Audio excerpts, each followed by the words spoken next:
Hello and welcome, and in this session we discuss VALR section from XAT 2019.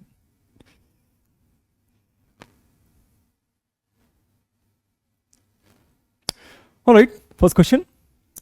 Choose the option that would fill in the blanks meaningfully in the sentence or sentences below. Alright. The importance of horizontal stratification. Higher education is widely acknowledged. Attention has been applied to horizontal satisfaction, compulsory schooling. All right. Whereas we need to change it to green. All right. This part, whereas it is used to discuss contrast from the previous sentence. So this is eliminated because we don't have a previous sentence here. So now we are left with while, and while. All right. While the importance of horizontal stratification, within, without, it should be within, so this is gone. And while the importance of horizontal stratification on higher education is widely acknowledged, far fewer attention. Now attention is something abstract and few is used for something that is countable, and abstracts uncountable. So this is also gone and we can sit with B. Let us read it. While the importance of horizontal stratification within higher education is widely acknowledged, far less attention has been applied to horizontal stratification within compulsory schooling. So perfectly all right. Answer B for Bombay. Next one. Please study the paragraph given below. All right. In 1942, the French writer Albert Camus composed an essay, The Myth of Sisyphus. It draws on the Greek fable of a man condemned to roll a rock up a mountain only to have it roll back down under its own weight. That lasts for eternity. It keeps on going this way. He moves up, the rock comes down. Camus argues that this image, the human condition in a world where we can no longer make sense of events, but instead of committing suicide, we should ourselves to this elusive feeling of absurdity and bear it as best we can. In this sense, Sisyphus is the ideal hero. Even if you don't understand, if the absurdity eludes us, even then you carry on doing what is right. All right. Consider the following words, okay? And the question is, which of the following options is the most appropriate sequence that best fits the blanks in the above paragraph? All right. We'll try from here. The myth of Sisyphus is draws on the Greek fable of a man condemned to roll a rock up a mountain only to have it roll back down under its own weight. That lasts. Okay, surrender, choice, symbolizes, quandary, attune, option, reconcile, and depicts. It is an issue, a problem that lasts for eternity. So we can write 4. Camus argues that this image, the human condition, it can be symbolizes or depicts. All right. So we've got 2 words. Let's see which one have they. 2, 3, 5, 5, 3. They haven't given us 8. Okay. And since they have not given us 8, it should be 3. So we have got 4 and 3. And finally, in a world where we can no longer make sense of events, but instead of committing suicide, we should ourselves to this. Okay, we should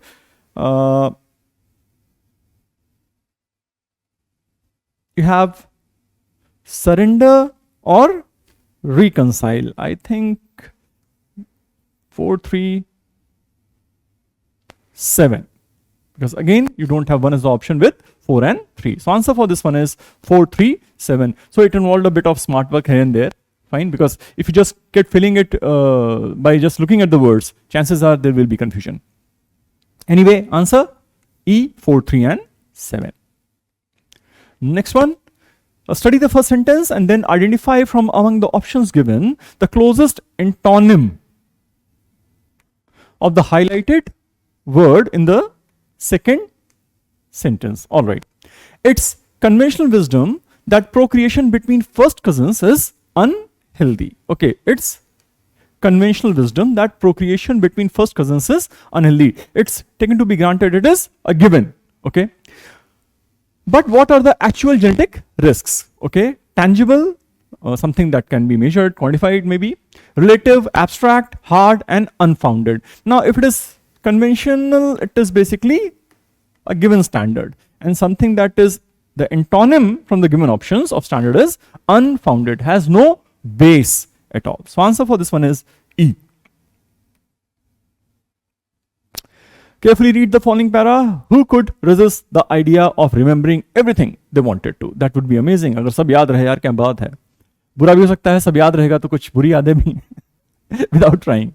Learning would be made easy. Exams and you would never forget where you left your keys. And memory related disorders like Alzheimer's would have met their match. So it is of little surprise, hardly any surprise. So it is of little surprise that scientists have turned their attention to ways of human memory using techniques that supplement or even mimic parts of the brain. The immediate goal is to treat memory disorders, but the idea of a memory for everyday life is gaining ground, getting popular. All right. Okay. So learning would be made easy. Exams. So you're talking about things that how things are getting easier or would be easy. So the best possible joy, routine, breeze, routine. I think best possible options are C and E. Okay. Breeze, and you would never forget where you left your keys. And memory related disorders like Alzheimer's would have met their match. So it is of little surprise that scientists have turned their attention to ways of human memory. Okay. Ways of enhancing or exploring. I think it is enhancing. So we can happily go with C. Padh lete hain by the way. Ways of enhancing human memory using techniques that stimulate, and stimulate is mimicking. So anyway, this is eliminated for the second time. All right. It has to be stimulated. Something that works as a catalyst. That stimulate, supplement, or even mimic parts of the brain. Mimic they have already used. So simulation obviously wahan nahi aata. The immediate goal is to treat memory disorders, but the idea of a memory prosthesis. You must have heard that when people lose their limb, a prosthesis is made for them. So they can keep functioning that way. So that is an aid, that is a prosthesis, fine. So just to confirm, answer remains C. Breeze, enhancing, stimulate, and prosthesis. Read the following statements and answer the questions that follow. All right. I think we have to rank the above 5 statements so as to make it a logical sequence. Okay. They subjected the residues. Now again, as I said, even in my earlier sessions, I keep an eye on the pronouns. कौन सा pronoun किस noun के लिए use हुआ है? They. So it can't be the first sentence. So if you have any option that starts with 1, that is eliminated. We don't have. Okay. They subjected the residues from shirts of Rita, I don't know how they pronounce that. Raita. Vessels to radiocarbon dating to determine their ages, and chromatography, mass spectrometry, GCMS, to identify the structure and isotopic composition, and found that the vessels were used to store cheese. Okay, so we need to find the sentence that introduces us with the vessels. In many Neolithic sites near the Adriatic Sea, researchers unearthed cone-shaped clay vessels known as Rita, with 4 legs on the bottom and a round opening on the side. I think 2 and 1 immediately go together because they, who they? The researchers. So you've got 2 and 1 for as a mandatory pair. Just a second, my writing is mashallah. Okay. 3. Fresh milk couldn't be kept for long without going bad. Cheese, on the other hand, could be stored for months at a time, providing much needed calories to early farmers between harvest. Okay. Archaeologists who used to assume animals such as cows and goats were mainly used for meat early in their domestication history are thus forced to admit that humans might have been using animals for dairy quite early in their domestication history. If you kill one cow, you eat meat for about a week until it goes off. But by milking the animals, the farmers would be spreading the food gained from that animal over several months rather than just 1 week. Okay. They found something. They subjected this to some test. Okay, and now I think they talk about why cheese was stored. 213. Let's see if you have 213. 215, 213. All right. So I think we can go with answer 21354. Let us read it.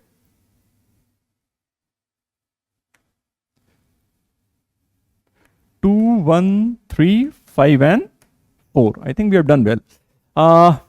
In many Neolithic sites near the Adriatic Sea, researchers unearthed cone-shaped clay vessels known as reta with 4 legs on the bottom and a round opening on the side. They subjected then the storage of cheese, and then you have, if you kill one cow, you eat meat for about a week until it goes off. But by milking the animals, the farmers would be spreading the food gain, that is preferably cheese, from that animal over severe months rather than just 1 week. And finally, we have the concluding sentence that who used to assume animals such as cows and goats were mainly used for meat early in their domestication history are thus forced to admit that humans might have been using animals for dairy quite early in their domestication history. So it's perfectly okay. 21354. So you can mark the answer as D. Next, read the following statement and answer the question that follows. I think this again seems to be a yes. Rank the above 5 statements so as to make it a logical sequence. Okay, we'll try to.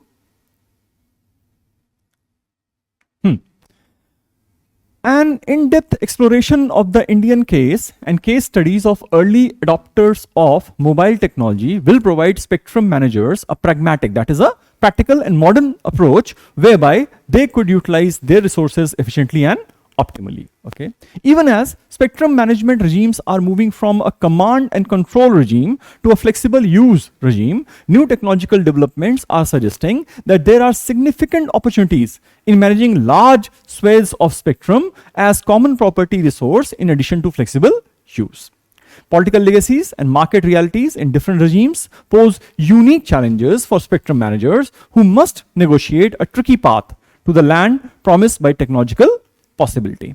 On the other hand, so we try to find out the mandatory pair, because on the other hand means something must have been spoken earlier which was probably in contrast. On the other hand, supply of spectrum is restricted due to competing nature of users and vested interest of incumbent holders, people who are holding it right now.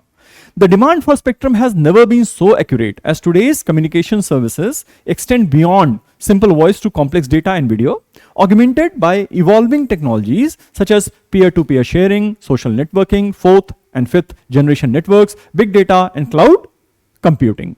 All right, I think you talk about demand here and you talk about supply. So 5 and 4, let us check 5 and 4. I wish it were on the same page, but no problem. 5 and 4. 4, 5, 5, 2, 5, 2, 4, 5, 5 and 4. Yes, we got lucky. 2, 5, 4, 3, 1. Okay, let's check it. 2, 5, 4, 3, 1.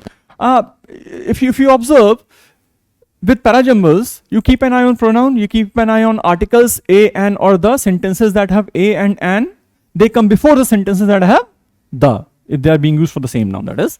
And you try to find the first sentence or the last sentence, or you try to find the mandatory pair. ऐसा दो sentence जो एक साथ होना ही होना है एक sequence में. You find that, like, we got lucky out here. Just imagine that 2019, somebody got lucky just by finding a mandatory pair. All right.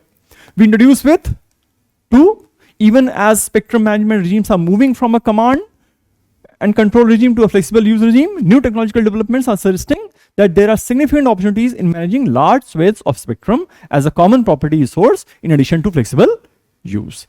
And then we come to demand, and then we come to supply, then we go to the political legacies and market realities in different regimes pose unique challenges, and finally an in-depth exploration of the Indian case and case studies of early adopters will provide. This is something that is yet to happen. So it ends the paragraph. Read the poem given below and answer the question that follows it. Okay. Black lake, black boat, two black cut paper people. Okay. Where do the black trees go that drink here? Their shadows must cover Canada. A little light is filtering from the water flowers. The leaves do not wish us to hurry. They are round and flat and full of dark advice. Cold words shake from the oar. The spirit of blackness is in us. It is in the fishes. A snag is lifting a valedictory pale hand. Stars opening among the lilies. Stars opening among the lilies. Now, this is something that goes quite against the temperament of the poem. Are you not blinded by such expressionless silence? This is the silence of abandoned soul. Which of the following options best explains the effect of the images in line 1? Line 1 was black lake, black boat, two black cut paper people. All right. The first line encapsulates, summarizes the theme of the poem. I don't think it summarizes the theme of the poem. It is just giving us 3 or 4 distinct objects. Is it? Black lake, black boat, two black cut paper people. 3 at least. Okay. So we have eliminated the first one. The images are suffused with an overpowering sense of rebellion. I don't think we can extract any sense of rebellion from the first line. Eliminated. The atmosphere indicates a cyclical nature of life and death. Black, black, where is life and where is death in that first line? This is eliminated. The black lake lacks regenerative potential. Black boat connotes the funerary boat. Cut paper people are unreal. Okay. At least this option talks about all 3.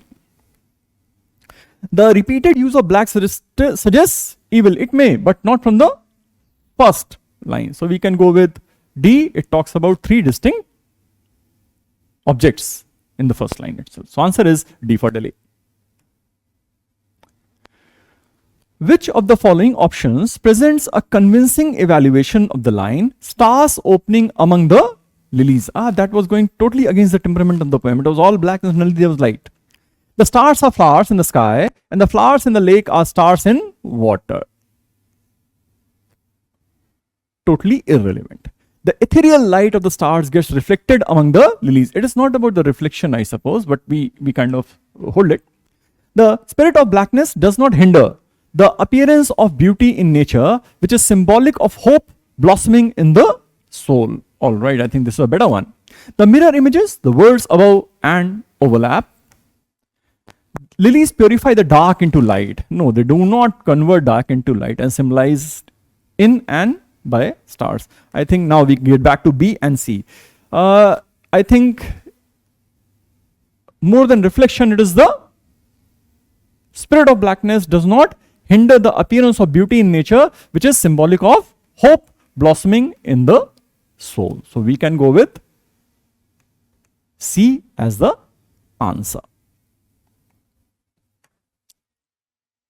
Next. Read the passage and answer the questions that follow. Okay. Does having a mood disorder make you more creative? That's the most frequent question I hear about the relationship. But because we cannot control the instance of a mood disorder, that is, we can't turn it on and off and measure that person's creativity under both conditions, the question should really be, do individuals with a mood disorder exhibit greater creativity than those without? Okay, the question was, having a mood disorder make you more creative. So since it cannot be switched on and off. Okay, have a mood disorder and be creative. Okay, so the more relevant question is, do individuals with a mood disorder exhibit greater creativity than those without? Studies that attempt to answer this question by comparing the creativity of individuals with a mood disorder against those without have been well mixed. So अभी भी कोई authentic answer नहीं मिला इस question का. Studies that ask participants to complete surveys of creative personality, behavior or accomplishment, or to complete divergent thinking measures where they're asked to generate lots of ideas, often find that individuals with mood disorders do not differ from those without. तो ज़्यादा फर्क नहीं है दोनों में. However, studies using creative occupation as an indicator of creativity based on the assumption that those employed in these occupations are relatively more creative than others have found that people with bipolar disorder are overrepresented in these occupations. Okay. So when the surveys were filled, there was not much difference between people with mood disorder and people without mood disorder. But if you take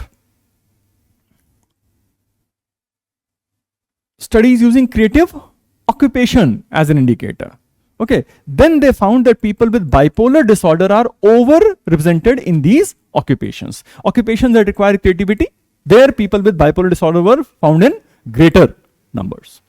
These studies do not measure the creativity of the participants. Make sure, don't confuse, they do not measure the creativity of the participants directly. Rather, they use external records such as censuses and medical histories to tally the number of people with a history of mood disorders compared with those without, who report being employed in a creative occupation at some time. These studies incorporate an enormous number of people and provide solid evidence that people who have sought treatment for mood disorders are engaged in creative occupations to a greater extent than those who have not. But can creative occupations serve as a proxy for creative ability? Now एक और question आता है कि आप creative occupation में हैं, does that mean कि आप creative हैं क्या?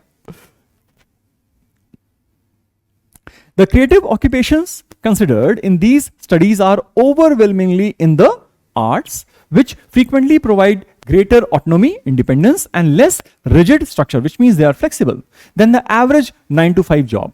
This makes these jobs more conducive to the success of individuals who struggle with performance consistency as the result of a mood disorder. Now, here is the catch.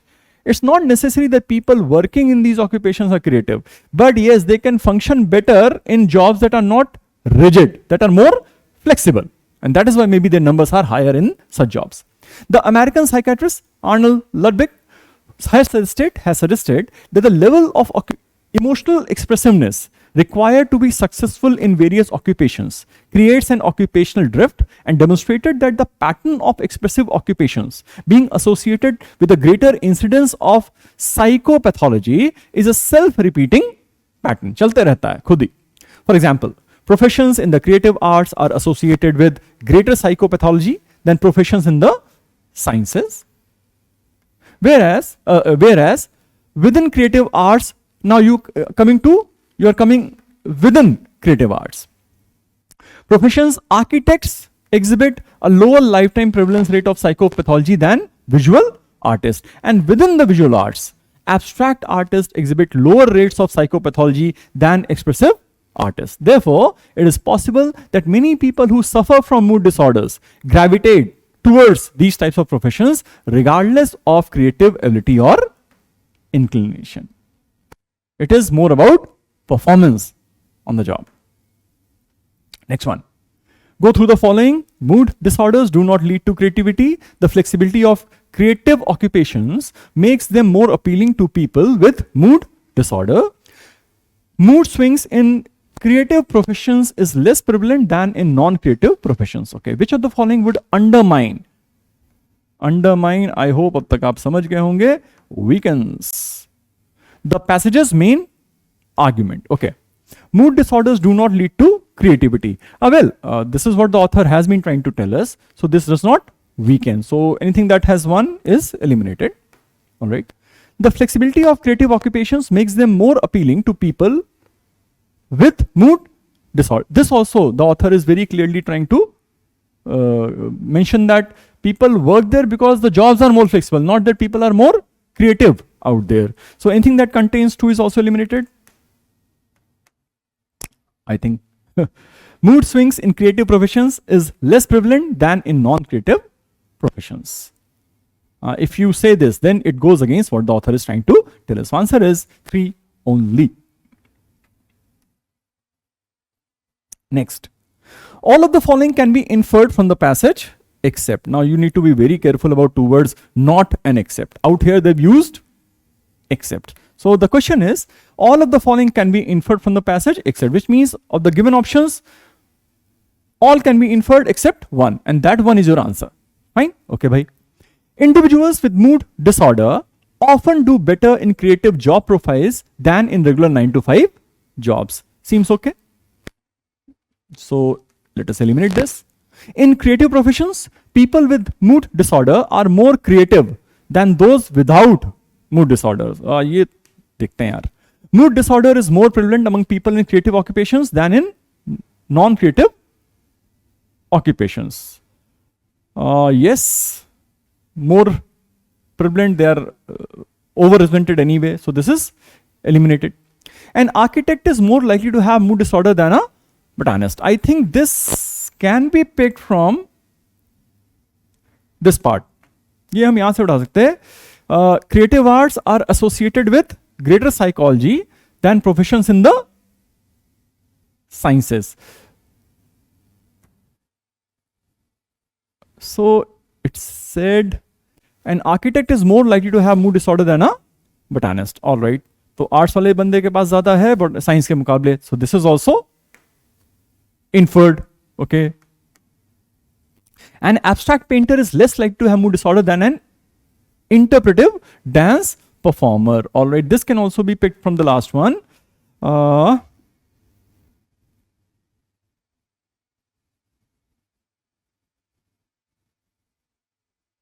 Then expressive art. Abstract artists exhibit lower rates of psychopathology than expressive artists.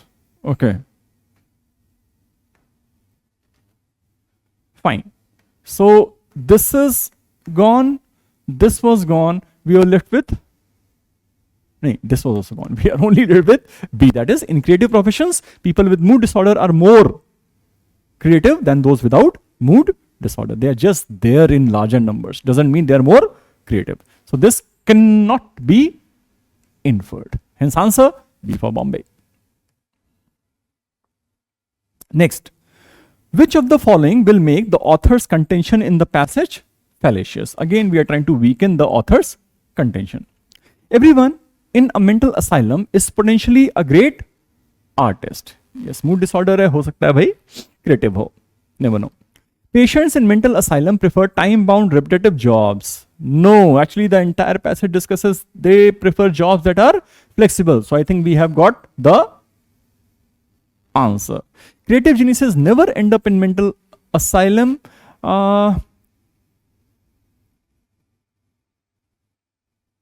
Maybe, but coming from the passage, I think the most fallacious thing is that they prefer time bound. They do not prefer time bound. All right.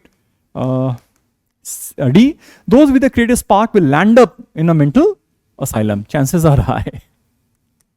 Creativity is a form of bipolar disorder, maybe. All right, so we are left again with B for Bombay. Patients in mental asylums prefer, they do not prefer time bound. Read the passage and answer the associated questions. Okay. Lately, it seems everyone's got an opinion about women's speech. Everybody has been getting his 2 cents in about vocal fry, upspeak, and women's allegedly over liberal use of apologies. The ways women live and move in the world are subject to relentless scrutiny. Non-stop scrutiny. Their modes of speech are assessed against a usually masculine standard. This is increasingly true as women have entered previously male-dominated fields like industry and politics. And they are assessed against usually masculine standard as far as their speech is concerned. In his essay on speech and public release, Joshua Gunn highlights the field of public address as an important arena where social roles and norms are contested, reshaped, and upheld. Gunn argues that the field of public address is an important symbolic arena where we harbor an ideological bias against the feminine voice, a bias that is rooted in positive primal associations with masculinity and the corresponding devaluation of femininity.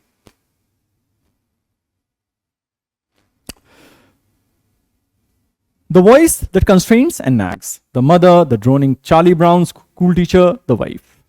Gunn contends that masculine speech is the cultural standard.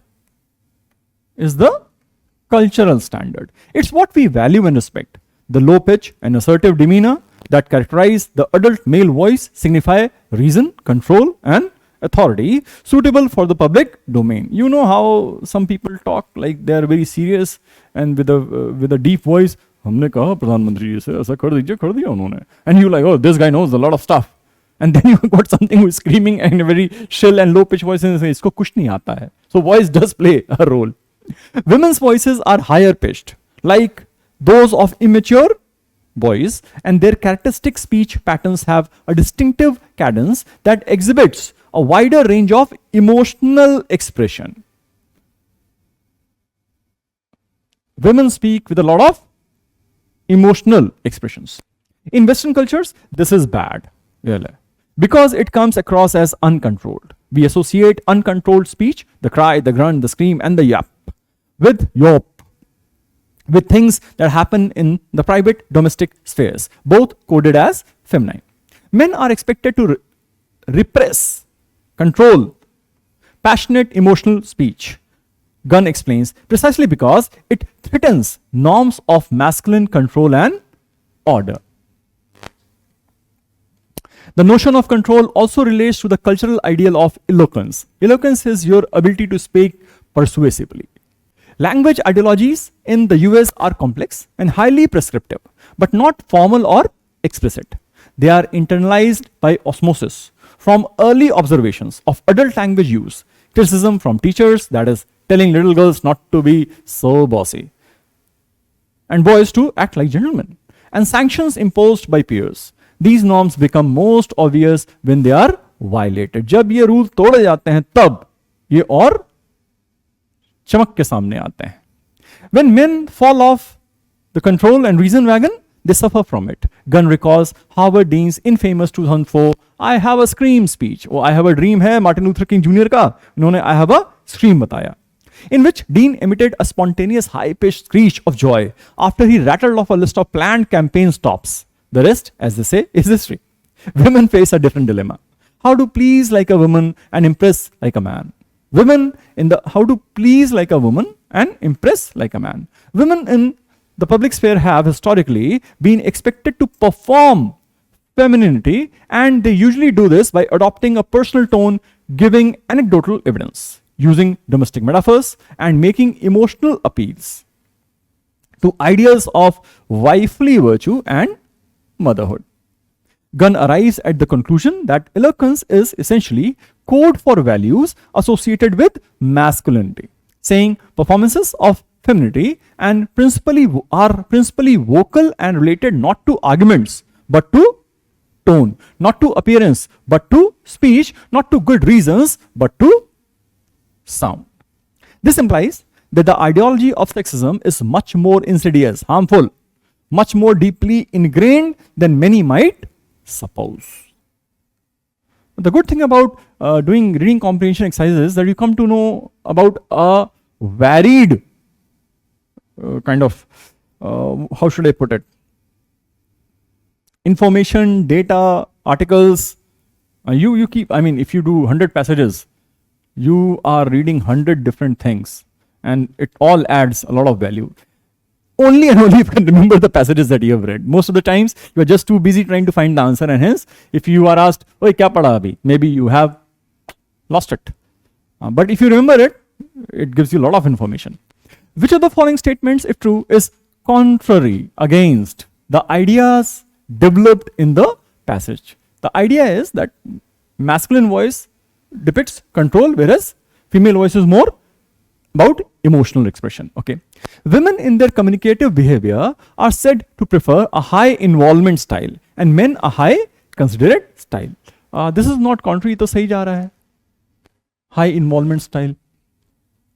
Women who use the lowest frequency of women's vocal traits have an unusually high status and are well-educated professionals with middle-class backgrounds. Lowest frequency, which means they are trying to speak like men do, not with their high pitch, but with low frequency. And the passage talks about that they are expected to speak like men in case they want to assert certain kind of control through their speech. Against masculine standards, assessed against masculine standards. In certain hierarchically organized Indian political parties, women can participate in discussions as long as they appeal, persuade, and support others, and not initiate new ones. Again, this is not against what the passage talks about. The linguistic ideology in vogue, that is in fashion, in ancient North India allowed only men of higher caste and ruling dynasties to use Sanskrit.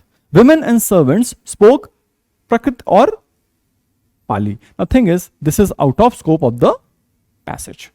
Passage is more about America, the US, not about India, and plus it is about the speech pattern of males and females, not higher caste and other things. Okay. E. Studies show that male followers of powerful women, political leaders in Indian states, imitate their leaders' cadence, rhetoric, and rhythm. Now, okay, we can find on this basis, we cannot eliminate this one, but we can surely eliminate this on higher caste and ruling dynasties and a particular language. It is about speech, not about language. तो इसको तो हटा दिया हमने. अब आते हैं E पे. Studies show that male followers of powerful women political leaders in Indian states imitate their leaders' cadence, rhetoric, and rhythm. Now, the passage talks about that women are expected to copy how males speak to assert any sort of control and authority. Out here, they say that if the lady has become powerful, then her followers, they try to speak like the lady. No. The passage said that that lady must have started to assert herself through a pattern of speech that is more masculine. So, this is contrary. Answer is E for elephant. An American female politician might not be expected to exhibit, okay, might not be expected to exhibit the features of public discourse discussed in the passage while, okay, addressing her colleagues, she is expected to exhibit the features of public discourse, the masculine standard. Chatting with intimate colleagues, I think yahan pe she can be herself. Speaking to members of a congregation, oh, it's a gathering, she has to follow the standards. Giving testimony, of course. Conversing with members of her community, again. So the only option left is B, where she might not be expected to exhibit the features of public discourse. Chatting with intimate colleagues. How you speak in front of the camera, how you speak professionally, how you speak with your friends, and how you speak with your girlfriend or boyfriend. सब में tone बदलता है दोस्त. All right. So it is chatting with intimate colleagues. वहाँ पे जैसे बोला यार. Next. Which one of the following, if true, would make the core argument of the passage irrelevant? All right. Men seek to gain upper hand in conversation as they consider themselves competitive, while women use them as a way to gain confirmation and support. ये तो सच है भाई. All right. So this will not make the argument irrelevant. When a wife tells her husband that she is unwell, he normally offers to take her to a doctor. Invariably, she is disappointed, as what she looks for is sympathy. I mean, it may be true in life, but it is not relevant to our passage and the question. So we eliminate this. I assume none of you are married yet. I am. I know this. Unlike men who use and prefer to hear direct imperatives, women prefer indirections. ठीक है? Where a management decision seems unattractive, men will often resist it vocally, while women may appear to accede but complain subsequently. हमारा argument अभी भी है male standards. Okay, देखते हैं D&E. Today, sharing of emotions and elaborations is more important than sharing information and being brief. All right. Now, if sharing of emotions and elaborations becomes more important, then our passage core idea that the way women speak is not as authentic, as powerful, as whatever it is, as the masculine tone. We go against that, and this is the one that will make the core argument of the passage irrelevant. That आप जो बोल रहे हो that women should speak like men. Now, actually, what is more important is that people should be more expressive emotionally, and that is how women speak. So the way women speak is perhaps better than how a male speaks. Okay. Next. Read the passage given below, answer the questions that follow. Okay. There are no commandments in art and no easy axioms for art appreciation. Do I like this? Is the question anyone should ask themselves at the moment of confrontation with the picture. But if yes, why yes? And if no, why no? The obvious direct emotional response is never simple, and 99 times out of 100, the yes or no has nothing at all to do with the picture in its own right. I don't understand this poem, and I don't like this picture, are statements that tell us something about the speaker.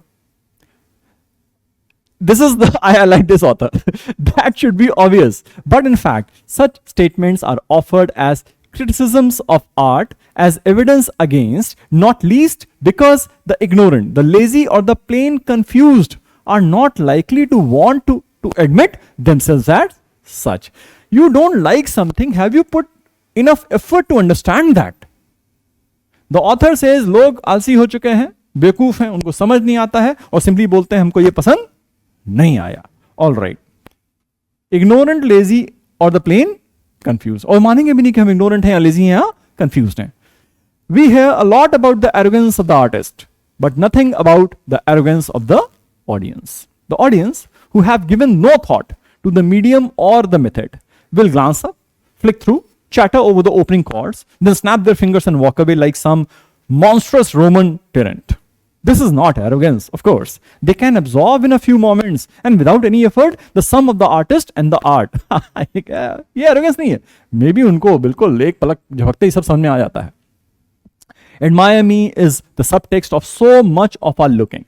The demand put on art that it should reflect the reality of the viewer. The true painting, in its stubborn independence, cannot do this. Except, coincidentally, हो गया कभी कभी गलती से तो हो गया, वो करने वैसा बना नहीं सकते उसको. Its reality is imaginative, not mundane. It is not day-to-day thing, boring thing. It is imaginative, creative. When the thick curtain of protection is taken away, when the thick curtain of protection is taken away, protection of prejudice, protection of authority, protection of trivia, even the most familiar of paintings can begin to work its power. When you take away everything as a viewer, now that painting will start working its magic. There are very few people who could manage an hour alone with the Mona Lisa. Our poor art lover in his aesthetic laboratory has not succeeded in freeing himself from the protection of assumption. और अभी तो उसने अपने आप को assumption से free नहीं किया है. What he has found is that the painting objects to his lack of concentration. He can't concentrate, and that is what the painting is asking him to do. His failure to meet intensity with intensity. He still has not discovered anything about the painting. But the painting has discovered a lot about him. He is inadequate and the painting has told him so. Like math is a boring subject. Math is not boring, boss. We are. Are you giving enough intensity and concentration to the subject? If you do, it's a wonderful subject. Same like, ये सही नहीं है, ये पढ़ा नहीं पा रहा है. Are you giving a hearing patiently? तब समझ में आता है ना क्या कर रहा है वो. When you say this work is boring, pointless, silly, obscure, elitist, etc., you might be right because you are looking at a fad, or you might be wrong because the work falls so outside of the safety of your own experience that in order to keep your own world intact, you must deny the other world of the painting. हो सकता है आप बिल्कुल ही बेवकूफ हैं, आपको समझ ही नहीं आ रहा. ये भी हो सकता है, possibility है इसकी. All right. This denial of imaginative experience happens at a deeper level than our affirmation of our daily world. Every day, in countless ways, you and I convince ourselves about ourselves कि हम तो hero हैं, phantom है भाई. True art, when it happens to us, challenges the I that we are, and you say this work has nothing to do with me. Art is not a little bit of evolution that late 20th century city dwellers can safely do without. Strictly, art does not belong to our evolutionary pattern at all. It has no biological necessity. Time taken up with it was time lost to hunting, gathering, mating, exploring, building, surviving, thriving. We say we have no time for art. If we say that art, all art, is no longer relevant to our lives, then we might at least risk the question, what has happened to our life? The usual question, what has happened to art, is too easy an escape route. A young man visits a critically acclaimed modern art exhibition in his city and finds that he doesn't like any of the exhibits. भाई को पसंद नहीं आया कुछ यार. If he were to share his experience with the author of the passage, which of the following is most likely to be the author's response? अगर ये बंदा जाके author को बोलता है कि हमको कुछ पसंद नहीं आ रहा है, author क्या बोलेगा? तुम बेवकूफ हो. I think so. All right. Your feelings about art are totally insignificant because they are definitely prejudiced. I don't think वो बोलेगा कि insignificant है. हाँ? Don't deny the other world of art to hide your inadequacies. I think we can hold this one. कि आप अपनी कमियां छुपाने के लिए ऐसा मत करिए. You are as arrogant as the artist. Again insult हो रहा है, but as arrogant as the artist, यहाँ पे artist को भी arrogant बोल दिया, ये भी नहीं बोलेगा शायद. Modern art is indeed distasteful. बोलेगा बिल्कुल सही कह रहे हो, बिल्कुल घटिया आर्ट बनाया है, ऐसा तो फेवर में तो नहीं जाएगा उसके. Because of its abstract nature and because it shows us up. You didn't like modern art? That's fine. But maybe you will like classical art. कोई बात नहीं बेटा, ये समझ नहीं आया, क्लासिकल समझ में आएगा. ऐसा भी नहीं बोलेगा. बोलेगा तुमको समझ ही नहीं आ रहा यार, तो ये साफ साफ बताओ ना कि ये आपके इंटेलेक्ट के ऊपर की चीज है. Not that it is useless. Don't deny the other world of art to hide your inadequacies. What according to the passage is the prerequisite to appreciate art? आपके पास होना क्या चाहिए अगर आपको आर्ट अप्रिशिएट करनी है? Prior knowledge of art in question, participation with an open mind, protection of assumption. Protection of assumption से तो फ्री होना पड़ता है. It was there ना, फ्री, तो ये तो सबसे पहले हटेगा. Preconceived notions of how we would be affected, prejudice. Participation of the artist. Artist वहां नहीं है भाई, मोनालिसा बना के गए वो. You don't need any prior knowledge. You have to be there with an open mind, free of all prejudice and assumptions, and only then you can appreciate great art. Next one. When the writer observes, this is not arrogance, of course. They can absorb in a few moments and without any effort the sum of the artist and the art. He is being ironical, sarcastic, objective, hyperbolic, naive. I think he is being sarcastic. मजाक उड़ा रहा, taunt मार रहा कि भाई साहब समझ में तुमको सब आ गया बड़ी जल्दी यार. Next. Okay, read the passage and answer the questions. Elevation has always existed, but has just moved out of the realm of philosophy and religion and been recognized as a distinct emotional state and a subject for psychological study. एक अलग subject बना दिया भाई इन्होंने. Psychology has long focused on what goes wrong, but in the past decade, there has been an explosion of interest in positive psychology. What makes us feel good and why? University of Virginia moral psychologist Jonathan Haidt, who coined the term elevation, writes, powerful moments of elevation sometimes seem to push a mental reset button, wiping out feelings of cynicism, of doubts. You are a cynic if you doubt the intentions. कहाँ गया? हाँ. Cynicism and replacing them with a feeling of hope. Okay, reset button, wiping out feelings of cynicism and replacing them with feelings of hope, love and optimism and a sense of moral inspiration. Haidt quotes 1st century Greek philosopher Longinus on great oratory. Okay. The effect of elevated language upon an audience is not persuasion but transport. कहीं और ही पहुंचा देता है. Such feeling was once a part of our public discourse. After hearing Abraham Lincoln's second inaugural address, former slave Frederick Douglass said it was a sacred effort. But uplifting rhetoric came to sound anachronistic. Out of tune हो गया वो, obsolete हो गया, except as practiced by occasional master like Martin Luther King Jr., something that I talked about earlier, I have a dream. It was while looking through the letters of Thomas Jefferson that Haidt first found a description of elevation. Jefferson wrote of the physical sensation that comes from witnessing goodness in others. It is to dilate the breast and elevate the sentiments. And privately, covenant to copy the fair example, Haidt took this description as a mandate. फिर यहाँ से काम शुरू किया उन्होंने. Elevation can so often give us chills or a tingling feeling in the chest. This noticeable physiological response is important. In fact, this physical reaction is what can tell us most surely that we have been moved. This reaction and the pro-social inclinations it seems to inspire has been linked with the specific hormone oxytocin, emitted from vagus nerve, which works with oxytocin, the hormone of connection. The nerve's activities can only be studied indirectly. Elevation is part of a family of self-transcending emotions. Self-transcending when you consider the universe and yourself to be one. Some others are awe, that sense of the vastness of the universe and the smallness of self that is often invoked by nature. Another is admiration, that goosebump making thrill that comes from seeing exceptional skill in action. Maybe when you watch Sachin Tendulkar play, or maybe Virat Kohli play if you're from some other generation.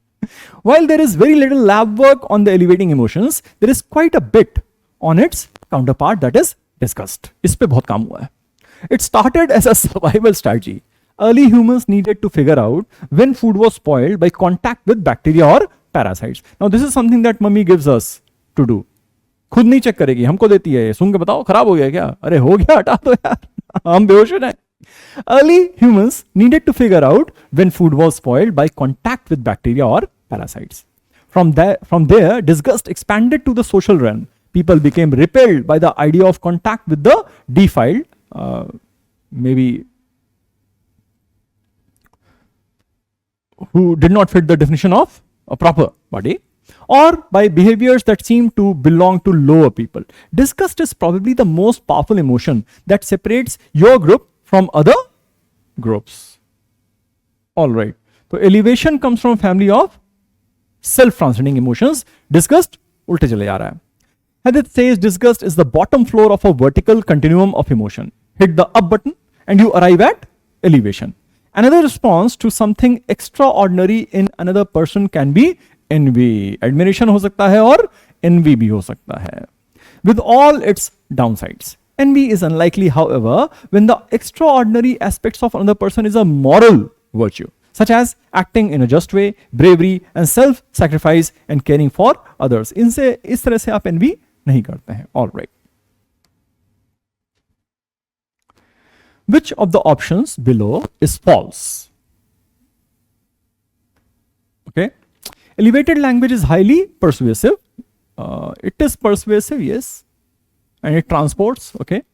Elevation results in a sense of moral inspiration of and purges us of negative emotions. This has been mentioned to a certain extent.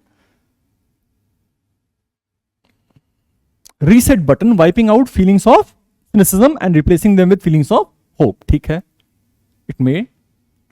So false नहीं है तो A false नहीं है, B false नहीं है. C, reactions to extraordinary external stimuli inevitably purge us of evil. No, it is not that it will always purge us of evil. So I think this is false. Yeah, let's hold it. Admiration is a more appropriate antonym of disgust than elevation. Admiration is a more appropriate antonym of disgust. You have disgust, you have enemy, and you have admiration. All right, ठीक है. Elevation is admiration of virtue. Admiration for skill is known as admiration. All right, ठीक है. हाँ, skill के लिए तो ये तो सही लिखा हुआ है फिर. All right. Awe inheres in admiration as is generally caused by the ministry of nature, the way a person is performing skill at work. Okay, so this is eliminated. We go to C again. Reactions to extraordinary external stimuli inevitably. Yes, this is the catch. This is 100% false. Rest of them can be taken to be true. Next, which of the options will complete the statement given below meaningfully and appropriately according to the passage? Disgust is not a self-transcending emotion because it is the antonym of elevation. Nahin. Springs from love? Not at all. Is linked to invocation of nature? No, it does not invoke nature as such. It creates us versus them. Yes, this can be because it divides. Divide based on group identities, all right, is about experiencing a moment when the self reigns supreme. This is also not talking about disgust actually. We can, maybe this talks about arrogance or something. So we go to D, it creates us versus them, divide. Self-transcending है तो you consider the universe and yourself as one. यहाँ पे divide हो रहा है, that is disgust, is not self-transcending. Which of the options below correctly identifies the function of elevation? It helps us in creating national identities. We haven't discussed this in the passage. It helps leaders to attract followers. It helps us become religious. It helps to enforce moral and ethical values in a society. Enforce moral and ethical values. It doesn't do that. Elevation doesn't. It's something you feel. It helps transcendence to a higher plane. Well, it may not, but it may. It may help. Self transcending वाला जो argument था, तो answer is ई. बाकी सब वैसे भी गलत हो चुका है. Which of the statements below is least fallacious? सबसे कम, मतलब सबसे ज्यादा लॉजिक होल्ड करेगा वो, ये मतलब है. Cheating in examinations is wrong because God will punish you. Cheating in examination is wrong. All right, because God will punish you. Arey, it is morally wrong. What has it to do with God's punishment? Okay, so it is fallacious. Mitigating risks often comes with cost. Yes, if you want to reduce risk, you will have to bear some cost. Let's hold it. It has some logic. The snake in the temple likes milk because devotees offer it milk. अरे तो उसको pastry खिला दो, वही पसंद करेगा क्या वो? ऐसा नहीं है. It is not like that. That it is being offered milk and hence it likes milk. Educated people do not oppose sale of hard drinks by government. In fact, they are the ones who are having it. So drinking cannot be illegal. It is now this is about the collective goodness of everybody, not only educated people.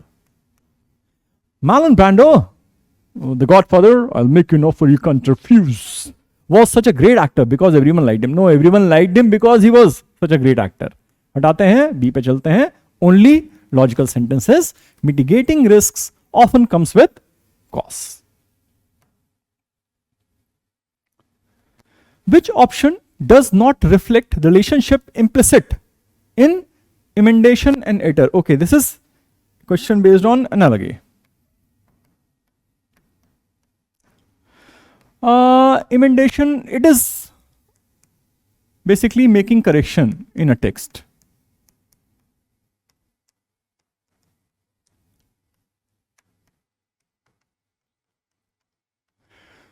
And editor's job is to do it. So this is basically a relationship between the job and the person who does it. Okay, ठीक है. Injunction and judge. Orders या wants, ठीक है, तो जज साहब तो ये करते हैं, तो does not reflect, तो this cannot be the answer because it reflects. Examination doctor, the doctor performs an examination on the patient. Yes. Discipline and coach, the coach tries to discipline. Illumination and usher. Usher is that fellow ना जो कि आपको in a theater the person who guides you to your seat. तो torch तो जलाता है, illuminate तो करता है, but that is not his job to. His job is to make sure that you get to your seat. तो I think इसको hold कर सकते हैं. Renunciation and saint. Yes, saint seeks. Answer D. Usher का main काम illumination नहीं होता है. ठीक है. Read the following para, answer the question. Empirical observation told us years ago that goats were slowly becoming the new dog. And according to a new study, they are truly qualified to be man's best friend. The Royal Society released heartwarming research showing that, just like humans, goats have no desire to interact with people who come off as angry or upset, and that they are much more attracted to those with big smiles plastered across their faces. When 12 males and 8 females were released into a pen decorated with images of happy and angry humans, the scientists learned that goats can distinguish between happy and angry images of the same person. And in general, they prefer their humans to be happy. बकरी चाहती है आप खुश रहें. Which of the following statements is definitely true? Pakka true. When they look at a smiling person, the goats are happy. All right, देख लेते हैं भाई. When they look at a frowning person, goats are afraid. The passage does not talk about frowning, I suppose. When they look at a straight-faced person, goats remain passive. ये भी बात नहीं हुआ है, frowning भी बात नहीं हुआ है, तो ये तो हटाते हैं. E. When they look at a smiling person, goats run towards him. How they act, we don't know. ठीक है, इतना पैसेज बोला है कि उनको अच्छा लगता है. So how they feel is okay. So we go with A. When they look at a smiling person, the goats are happy. Next. An accurate measure of drug efficacy would require comparing the response of patients taking it with that of patients taking placebos. Placebos वो आपको दवाई नहीं दे रहा है, बस बता रहा है डॉक्टर साहब दवाई दे रहे हैं और आप यही सोच के ठीक होते चले जा रहे हैं. That is placebo effect. The drug effect could then be calculated by subtracting the placebo response from the overall response, much as a deli counter worker subtracts the weight of the container to determine how much lobster salad you are getting. In the last half of the 50s, this calculus gave rise to a new way to evaluate drugs, a double-blind, placebo-controlled clinical trial in which neither patient nor clinician, no doctor ko na patient ko, knew who was getting the active drug and who the placebo. Which of the options is a wrong answer to this question? Question kahan hai? Yahan hai. How does a double-blind ensure a better trial of a new drug? Which of the options is a wrong answer? We have to give the wrong answer to this question. How does a double blind ensure a better trial of a new drug? All right. It increases the overall response to the drug. The overall response to the drug will depend on the drug, na? Dekhte hain. The patient does not know whether she is getting a placebo. Yes, because it is neither known to the patient nor to the clinician. So it's eliminated. It reflects the calculus exemplified by the Delhi counter episode. It surely did. यहाँ पे वो container का wait subtract करता है.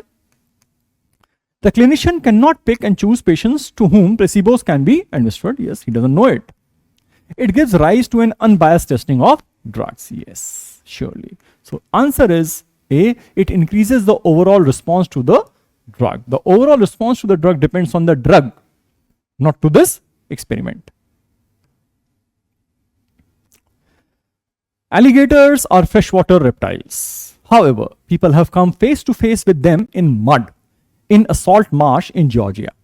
Finding alligators in the salt marsh is not a mystery or a miracle. At least 23 species of predator have been spotted living in surprising habitats. Predators such as alligators, otters, mountain lions, wolves, and raptors are thriving in places they shouldn't, revealing some serious misunderstandings about their behavior and how to protect them. Scientific literature divulges that these creatures are actually returning to places they once occupied. It gives us astonishing insights into the lives of animals and helps conservationists improve the old stomping grounds of these creatures. वो पलट के आ जा रहे हैं जहां पे पहले पाए जाते थे. Which of the following statements provides the most possible explanation of the predator's behavior? Okay. क्या बिहेवियर है वो अपने ओरिजिनल स्टॉपिंग ग्राउंड से वापस आ रहा है. Predators prefer to occupy different habitats depending on the season and prevailing weather. I don't think we had any discussions of season and weather. Predators migrate to a habitat different from where they were born. Not necessarily. Predators are fully aware of where they were born. Please understand, we are not talking about a particular alligator that was born in a certain place, went to another place and came back. We are talking about the entire species. General discussion hai ye. Predators have a genetic, yes, this is one word. Dekh lete hain, by the way. Predators have a genetic memory of their traditional stomping grounds. Yes, जैसे muscle memory होता है, पहाड़ों पे जाते हैं तो वैसे चलने लगते हैं. Predators have no awareness of, we don't know where they were born. This is not the discussion at all. D. Predators have a genetic memory of their traditional stomping ground. Genetic है तो तभी जहां बाप दादा कभी रहा करते थे, बंदा चला आ रहा है वहां पे, पैदा शायद कहीं और हुआ हो. Study the text given below. Dense, dirty air laced with grease best describes the atmosphere of most Lagos streets. Drive from one corner of this great West African city to another, and in no time you will find surfaces lightly dusted, like a soft sprinkling of icing on cakes. Under the half moons of fingernails, thick grime settles. It's a scene taken as typically African, polluted, bedraggled, and unhealthy. All right. This has only ever been made possible by the exploitation of Africa's people. This week, 5 West African countries, Nigeria included, announced plans to end the practice of European oil companies and traders exporting African quality diesel, अच्छा आ रहा है यहां से और African quality diesel है, okay तो घटिया सा दे रहे हैं उसको, dirty fuel has earned the name because it is imported diesel with sulfur levels as high as 3000 parts per million when the European maximum is 10 parts. क्या चीज एक्सपोर्ट कर रहा है भाई, बहुत बढ़िया. To be clear, African quality fuel is fuel not fit for European humans. यहां भी bias. Which of the options is not necessarily the underlying assumption of the author in the paragraph above? Okay, European oil companies dump their fuel on African countries. It can be assumed by saying that they export it. Economic exploitation until challenge runs smoothly. अब जाके रोक रहे हैं तो शायद रुकेगा, वरना अभी तो मस्त चल रहा है वो. Racism makes it easy for Europeans to justify the exploitation of inferior races. But I think this is not relevant to our passage. We hold it.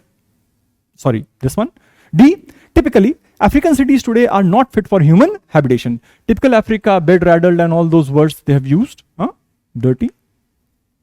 African nations had accepted dirty fuel as the norm. They had accepted, yes. And now they are trying to stop it. ठीक है. We go with C. This is not the underlying assumption. We have reached the end of the document, which means we have sorted out the VA section from XAT 2019. And as usual, I hope it helps. Good luck.